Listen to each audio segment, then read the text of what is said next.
Dans Exode 7, verset 17. Bible pastorale de Maritsos, il dit: voici ce que dit le Seigneur. À ceci, tu reconnaîtras que je suis le Seigneur. Je vais frapper les eaux du Nil. Je vais frapper les eaux du Nil avec le bâton que je tiens. Vous voyez?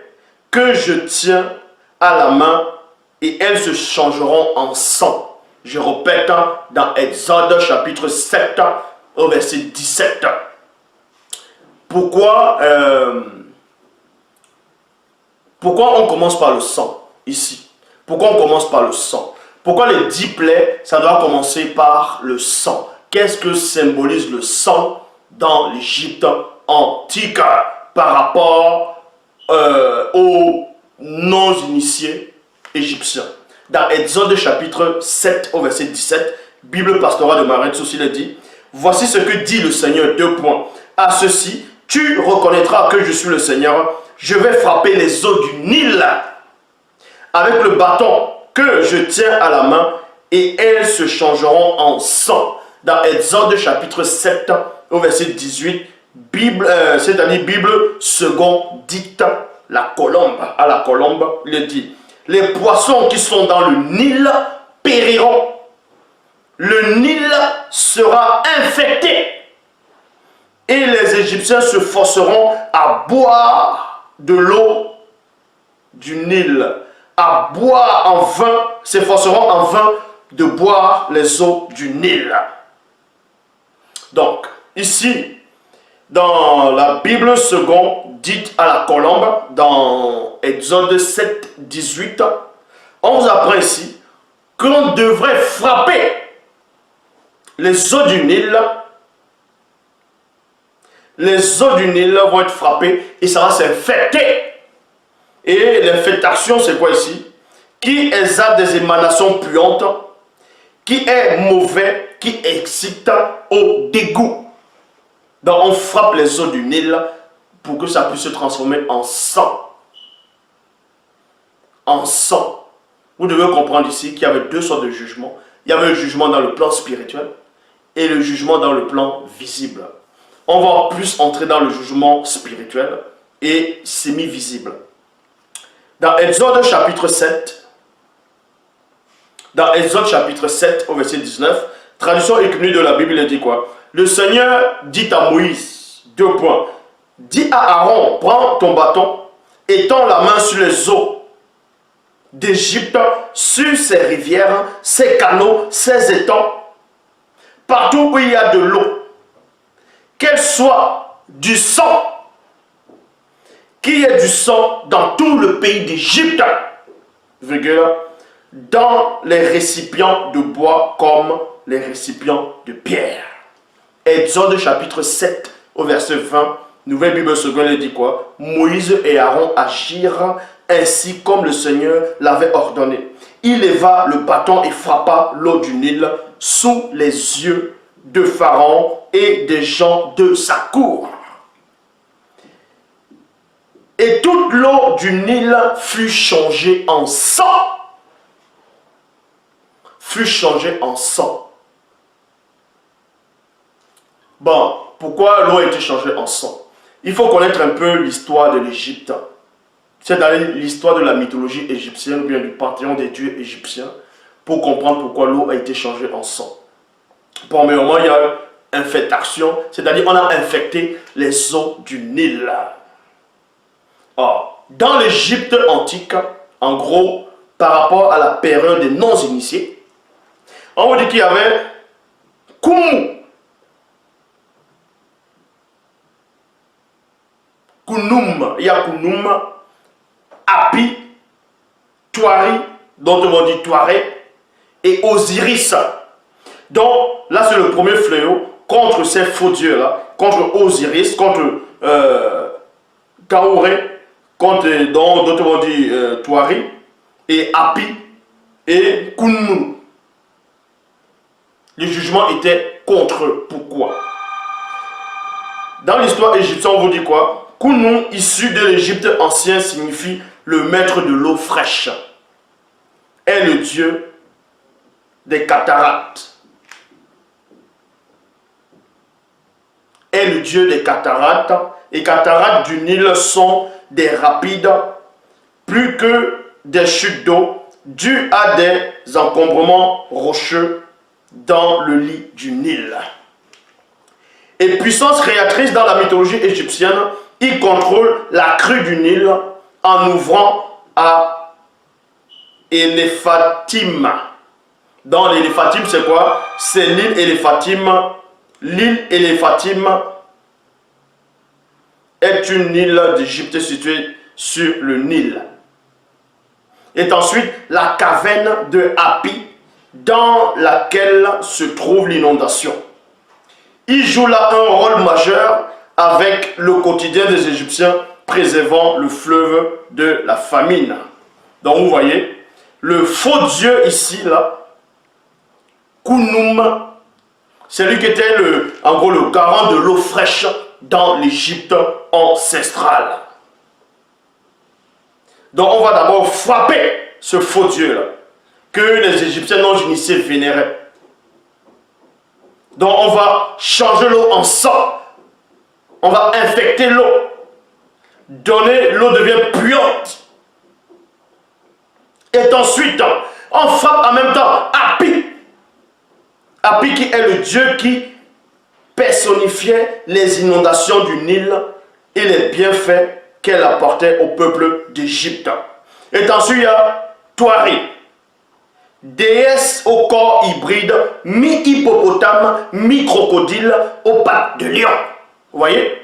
Vous pouvez taper dans les dieux égyptiens, il y a Thoari. Thoari, c'est une déesse au corps hybride, mi-hippopotame, mi-crocodile, aux pattes de lion. Et c'est toujours, on les représente toujours, on va dire dans le Nil, ceux qui contrôlent le Nil. C'est pour ça qu'on change l'eau du Nil en sang d'abord. Donc on frappe d'abord ces entités-là. On frappe ces esprits-là. Elle était représentée sous l'aspect d'une femelle hippopotame enceinte, debout en reposant sur deux emblèmes signifiant protection en langue hiéroglyphe. Non, hiéroglyphe. Fique. Ou encore mi-femme et mi-hippopotame avec des pattes de lion et une queue de crocodile. Donc vous voyez, ça c'est une hybride. C'est une démon. C'est une démon, mi-femme, mi-démon. Que les kémites, les panafricanismes, ceux qui veulent retourner dans le culte des ancêtres non initiés, est en train de pratiquer. Voilà ce que vous adorez. C'était des démons. Vous voyez, des démons. Et ensuite, il y a Osiris. Durant le premier millénaire, avant notre être, Osiris conserve son statut de dieu funéraire et de juge des armes. Cependant, ses aspects de dieu des flots du Nil et par là même le dieu de la fertilité acquiert la primauté. On m'entend aussi, plutôt ainsi, sa popularité auprès de la population néolithique. Vous voyez? Donc, on a aussi frappé Osiris. Ça d'abord, on a pollué l'eau du Nil. C'est-à-dire, ça va polluer tous les canaux, tous les réserves d'eau. On pollue d'abord ça, pour montrer que les dieux, bien les génies protecteurs du Nil, on les couvre de honte, on les frappe spirituellement, donc ils ne peuvent plus agir. Mais dans le plus profond encore, pourquoi l'eau a été changée en sang? Pourquoi spécialement le sang? On aurait pu faire que l'eau devienne boueuse. Mais pourquoi le sang? Parce que dans l'histoire d'Osiris, ces noirs-là qui n'ont pas de connaissance, qui venaient Osiris tout le temps, dans l'histoire d'Osiris, on dit Osiris fut noyé dans le Nil. Osiris fut noyé dans le Nil. Assassiné dans un complot organisé par secte. son frère cadet, malgré le démembrement de son corps. Dans la démembré, quand on démembre le corps, il y a le sang qui coule dans le Nil.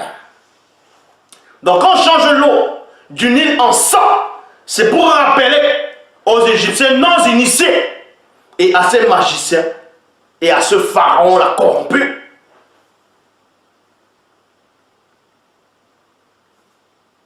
que le Dieu que vous vénérez, les dieux que vous vénérez, non seulement ils ne peuvent pas vous protéger, mais voilà l'histoire d'Osiris.